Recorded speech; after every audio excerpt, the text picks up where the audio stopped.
नमस्कार साथियों, आप सभी का दिव्य विद्या मंदिर चैनल पर हार्दिक स्वागत है।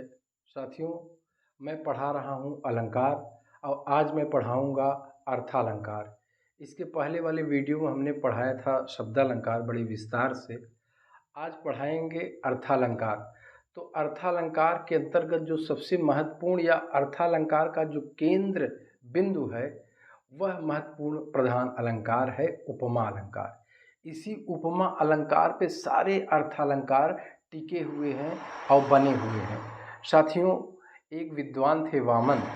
वामन ने एक ग्रंथ लिखा था काव्यालंकार सूत्र वृत्ति। उसमें वामन ने बताया कि जो अर्थालंकार में जो उपमा है, यह उपमा इतना महत्वपूर्ण अलंकार है कि इन्होंने वामन ने सारे अलंकारों को उपमा का प्रपंच बता दिया और इन्होंने अलंकारों की कुल संख्या 32 बताई कि 32 प्रकार के अलंकार होते हैं और ये सारे के सारे क्या हैं, उपमा के प्रपंच हैं। उपमा में इधर उधर हल्का फुल्का परिवर्तन जो हुआ है वही एक नया रूप ले लेता है अलंकार के रूप में। तो साथियों, उपमा अलंकार आज हम पढ़ा रहे हैं और बहुत ही बेहतरीन उदाहरण से हम आपको समझाएंगे जो कि बहुत ही महत्वपूर्ण है। परीक्षा में कई बार पूछे गए हैं, यहाँ तक कि साथियों इंटरव्यू में भी ऐसे ऐसे पंक्ति पूछे जाते हैं। साथियों, उपमा का अर्थ आप समझ लीजिए। उपमा का मतलब होता है तुलना। जब हम एक वस्तु की दूसरे वस्तु से तुलना करते हैं उसी को उपमा कहते हैं। तो साथियों, इसका मोटा मोटा अर्थ है कि उपमा का आप समझ लीजिए तुलना कहा जाता है। उपमा को क्या कहा जाता है साथियों, इसको जानते रहिए। उपमा को तुलना कहा जाता है। अच्छा, तुलना जब होती है तो एक वस्तु से होती है। एक वस्तु से क्या होती है? तुलना। किससे होती है? दूसरे वस्तु से। दूसरे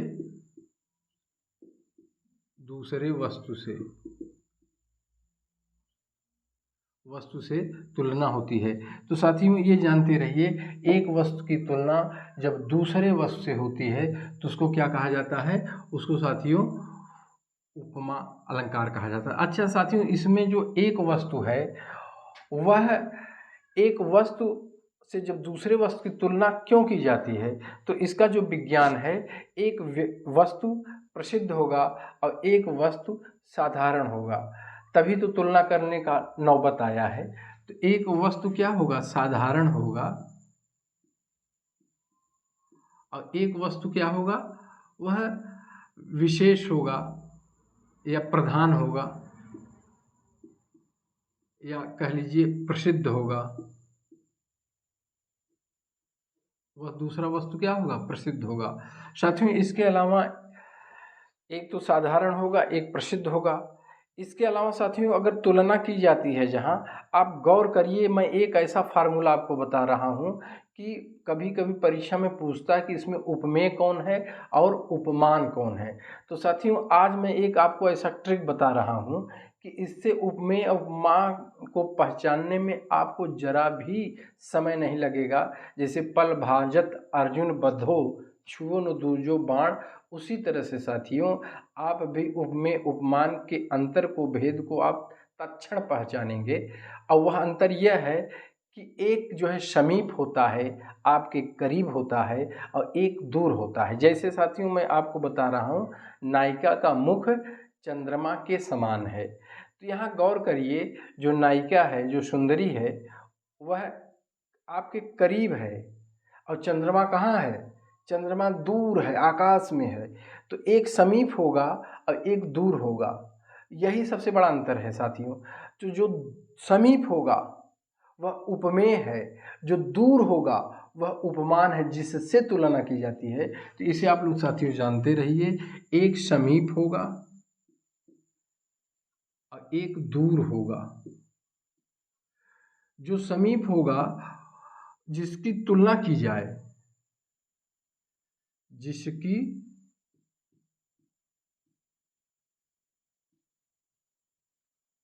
तुलना की जाए वही समीप होगा।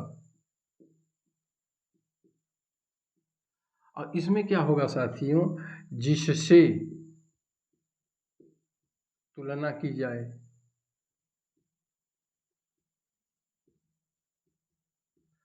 तो जिसकी तुलना की जाए उसी को आप कहते हैं उपमेय,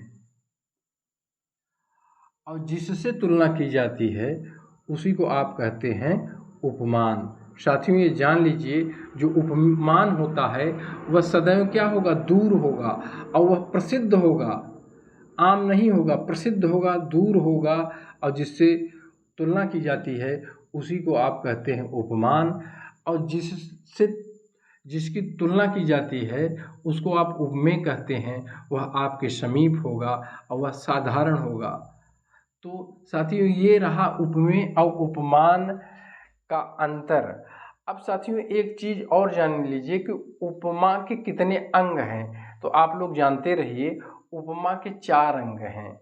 तो ये एक अंग तो ये रह गया उपमेय, दूसरा है उपमान, और तीसरा साथियों है वाचक शब्द,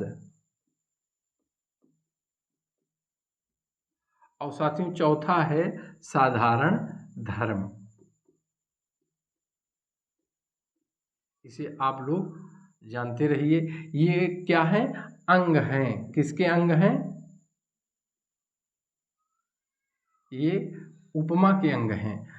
और एक प्रश्न ये भी साथियों पूछा जाता है कि उपमान के कितने भेद हैं। तो साथियों जानते रहिए उपमान के कुल 3 भेद हैं। उपमान के कितने भेद हैं, उपमान के 3 भेद हैं। इसे आप लोग जानते रहिए। अगर भेद पूछा जाए तो भेदों की संख्या कितनी है, 3। इसे आप जानते रहिए। एक पूर्णोपमा है, दूसरा है लुप्तोपमा, और तीसरा है मालोपमा। साथियों इसके विषय में मैं थोड़ा प्रकाश डाल दूं। पूर्णोपमा उसे कहते हैं जिसमें उपमा के चारों अंग, मतलब उपमेय, उपमान, वाचक शब्द और साधारण धर्म, ये चारों अंग उपस्थित होते हैं, तो उसे कहा जाता है पूर्णोपमा। माने ये उपमा पूर्ण है, संपूर्ण है। लुप्तोपमा उसे कहते हैं जिसमें उपमा के जो 4 अंग हैं उसमें से 1 या 2 गायब रहते हैं, तो उसे क्या कहा जाता है, लुप्तोपमा। माने उपमा में कुछ लुप्त है, कोई कोई अंग लुप्त है, गायब है। और तीसरा है मालोपमा। मालोपमा का भेद के विषय में आप समझ लीजिए। जब उपमेय की तुलना उपमान कई उपमान से दी जाए तो वहाँ एक माने माला टाइप का, एक क्रम टाइप का, एक श्रृंखला टाइप का जब बन जाए तो उसे कह देते हैं मालोपमा। जैसे माला गूंथा जाता है तो कई सारे फूल उसमें लगते हैं, उसी तरह से इसमें उपमान के ढेर सारे उदाहरण जब मिलते हैं तो उसे कहा जाता है मालोपमा। तो साथियों ये तो था उपमा के विषय में विशेष जानकारी। अब आइए हम आपको बताते हैं उदाहरण से जो महत्वपूर्ण है। जैसे पहला उदाहरण है पीपर पात सरिस मंडोला। पीपल के पत्ते की तरह मेरा मंडोला। इसमें साथियों बस गौर ये करना है कि यह क्या है, पूर्णोपमा है। क्यों, क्योंकि इसमें चारों अंग हैं। अब आपको ये चेक करना है, जैसे हमने अभी बताया कि जो उपमान होगा वह दूर होगा, जो उपमेय होगा वह करीब होगा। तो जैसे पीपर पात, पीपर का पत्ता, सरिस माने समान, मन माने मन, और डोला माने डोला है, चंचल है। तो मन कैसा है, तो मन आपके करीब है। तो जो चीज़ करीब होगा, जो चीज़ समीप होगा, जो चीज़ साधारण होगा वह क्या होगा, वह उपमेय होगा। और पीपर का पत्ता क्या है, वह दूर है, वह आपसे दूर है। अब पीपल का वृक्ष प्रसिद्ध होता है, तो आप जानिए कि पीपल का पत्ता क्या है, उपमान है, मन उपमेय है, और सरिस क्या है, वाचक शब्द है, और डोलना माने मन पीपल के पत्ते की तरह चलायमान है, चंचल है, डोलता रहता है। तो ये क्या है, साधारण धर्म है, अर्थात ये पूर्णोपमा है। क्या है, पूर्णोपमा। दूसरा उदाहरण है वह दीप शिखा सी शांत भाव में लीन। साथियों ये उदाहरण, जैसे कभी कभी प्रश्न ये भी पूछ देता है कि वह दीप शिखा सी शांत भाव में लीन किसकी पंक्ति है। तो पहले आप ये बताइए कि यह किसकी पंक्ति है। साथियों इसको जानते रहिए। वह इष्ट देव के मंदिर की पूजा सी, वह इष्ट देव के मंदिर की पूजा सी, वह दीप शिखा सी शांत भाव में लीन। ये पंक्ति किसकी है? अगर ऐसे भी प्रश्न बनते हैं तो ये जानते रहिए ये महाप्राण सूर्यकांत त्रिपाठी निराला की पंक्ति है और इसमें भी पूर्ण उपमा है। यहाँ वह माने निराला जी उस विधवा के विषय में बता रहे हैं। वह माने वह विधवा और दीप शिखासी, जैसे दीपक के लौ की तरह वह शांत भाव में लीन है। मतलब इतना वह विधवा है, वह संसार से विमुक्त है, वह शांत हो गई है, उसके लिए अब संसार क्या है? नीरस है। तो वह दीप शिखा सी शांत है। जैसे दीप की शिखाएं शांत होती हैं उसी तरह से वह विधवा महिला भी शांत है। तो इसमें वह क्या है? उपमेय है। दीप शिखा क्या है? उपमान है। सी क्या है? वाचक शब्द है। और शांत रहना ये साधारण धर्म है। तो ये भी आप लोग जानते रहे, निराला जी की लाइन है। और देखिए साथियों, यह धाराशाही जग का क्रम मोम शाह, इस धाराशाही जग का क्रम, ये एक पंक्ति है। ये जो है सुमित्रा नंदन पंत की रचना है। नौका विहार, नौका विहार से लिया गया है इस धाराशाही जग का क्रम। तो यहाँ देखिए धारा है और जग है। तो यहाँ देखिए साथियों, ये जो धारा है और जग का क्रम, इस संसार का जो क्रम है वह किस तरह से है? धारा की तरह है। मतलब उपमेय उपमान यहाँ भी है और सावाचक शब्द है। और क्रम क्या है? माने आना जाना, एक क्रम है, एक नियम है। तो इसे जानते रहिए साधारण धर्म है। इसमें भी चारों चीज़ें उपलब्ध हैं। यह भी पूर्णोपमा के अंतर्गत ही आएगा। अब देखिए साथियों, चौथा उदाहरण है मोम शातन धुल चुका है, दीप सा मन जल चुका है। पहली चीज़ तो साथियों ये जानते रहिए कि ये पंक्ति जो है महादेवी वर्मा की एक रचना है दीप शिखा, उसी से लिया गया है। और इसमें भी चारों चीज़ें हैं। मोम शा तन धुल चुका है। इसमें देखिए धुलना क्या है? साधारण धर्म है। सा वाचक शब्द, तन शरीर उपमेय है, मोम क्या है? उपमान है। इसी तरह से नीचे भी है दीप शा मन, मन उपमेय है, दीप क्या है? उपमान, शा क्या है? वाचक शब्द, जलना क्या है? साधारण धर्म। तो ये महादेवी वर्मा की है। साथियों ये चारों उदाहरण किसके हैं? पूर्ण उपमा के हैं। अब साथियों देखिए ये है कोटि कुटिल सम वचन तुम्हारा। कुलिश, कोटि कुलिश, कुलिश का मतलब होता है साथियों वज्र। कोटि माने करोड़ों, वज्र, सम माने समान, वचन तुम्हारा, तुम्हारा वचन है। साथियों इसमें पूर्णोपमा नहीं है, इसलिए कि इसमें एक चीज विलोप हो गया है, एक चीज गायब है। क्या गायब है? साधारण धर्म गायब है। क्योंकि कोटि माने करोड़ों वज्र के समान तुम्हारा वचन क्या है? कठोर होगा या तीक्ष्ण होगा। तो वह कठोर शब्द गायब है। इसलिए साथियों यह लुप्तोपमा के अंतर्गत आएगा। किस में आएगा? लुप्तोपमा, माने इसमें एक चीज, एक अंग लुप्त है। अच्छा यहाँ साथियों देखियो कुंद इंदु सम देह उमा रमण करुणायन। यहाँ भी साथियों गौर करिए, कुंद माने कुंद का एक पुष्प होता है सफ़ेद रंग का, वह बड़ा ही सफ़ेद होता है, गोरा होता है। और इंदु माने चंद्रमा, चंद्रमा भी 14वीं का चांद भी गोरा होता है। तो कुंद के समान, कुंद के पुष्प के समान, इंद्र माने चंद्रमा के समान देह, देह माने तुम्हारा शरीर है, इतना गोरा शरीर है। क्या है? सुंदर है। सुंदर शब्द गायब है। तो कुंद इंदु सम देह उमा रमण करुणायन। तो साथियों यहाँ जो है इस लाइन में अगर आप देखेंगे तो इसमें एक चीज माने कुंद के पुष्प की तरह चंद्रमा के समान तुम्हारा शरीर सुंदर है, वह सुंदर साधारण धर्म यहाँ लुप्त है। तो यह भी लुप्तोपमा के ही अंतर्गत आएगा। साथियों इसको जानते रहिए। और देखिए साथियों ये है, यह देखिए अरविंद से शिशुवृंद कैसे सो रहे। यहाँ पर देखिए साथियों अरविंद माने कमल के समान, शिशुवृंद, शिशुवृंद माने बच्चे, बच्चों का समूह, शिशुवृंद कैसे सो रहे हैं। तो जैसे अरविंद माने कमल खिला रहता है, अब बाद में सूर्यास्त होने के बाद वह सोने चला जाता है, उसी तरह से ये छोटे छोटे बच्चे भी सो रहे हैं।